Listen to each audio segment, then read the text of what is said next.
নিচ থেকে আইছে আমার কাছে কাম করবার লাইকা। কাজ করার আসলে কি আপনি অত্যাচার করবেন ওকে? আমি কি অত্যাচার করছি? কে বলেছে আমি অত্যাচার করেছি ওর সাথে? ওকে আপনি মারধর করছেন, এটা কি অত্যাচার নয়? আপনাকে তো শিখাইতে হবে না। এটি আইনত অপরাধ। ও যদি এখন পুলিশের কাছে যায় আপনার অবস্থা কি হবে আপনি কি জানেন? এটাতে আবার পুলিশ আইলো কোত্থেকে? সরি ভুল হইয়া গেছে রফিক, আমারে মাফ কইরা দে বাজার। না চাচা, আপনার আমি মাফ করুন কেন? না আমারে মাফ কইরা দে বাজার। চল আর কাম করতে হইব না, যা চইলা যা। চলো রফিক আমার সাথে।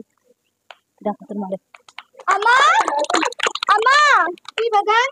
দেখো কে আইছে, ম্যাডাম আইছে আমাকে ঘরে। আসসালামু আলাইকুম। ওয়ালাইকুম আসসালাম। ভালো আছেন? আলহামদুলিল্লাহ আলহামদুলিল্লাহ। ম্যাডাম বসেন।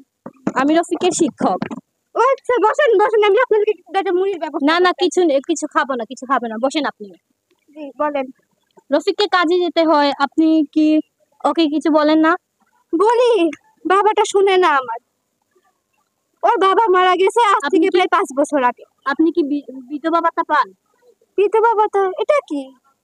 বিধবাদের জন্য একটা সরকার থেকে একটি সাহায্য। আচ্ছা না, এগুলো সম্পর্কে তো আমি জানি না, কোনো টাকা পয়সাও আসে না। রফিক কি উপবৃত্তিও পায় না স্কুল থেকে? না না না, পায় না। পায় না? না আচ্ছা, এটার ব্যবস্থা আমি করব। আপা, আপনারা যে কি করে ধন্যবাদ দেন।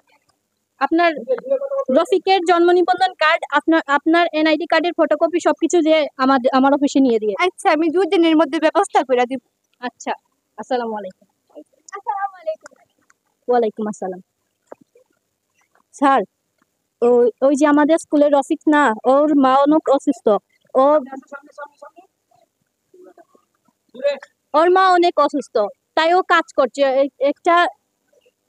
একজন ব্যক্তি ও খুবই অত্যাচার করে। এখন তার মা বিধবা ভাতাও পায় না, আবার সে উপবৃত্তিও পায় না। এটার ব্যবস্থা আপনি করে দেখেন। আচ্ছা ম্যাডাম, আমি করতেছি।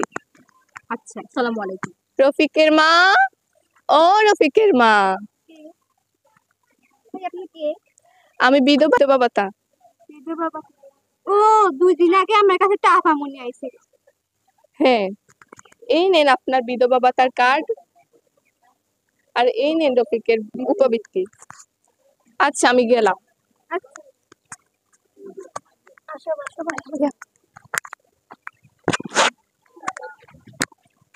চলো সবাই মিলে বিধবা ভাতা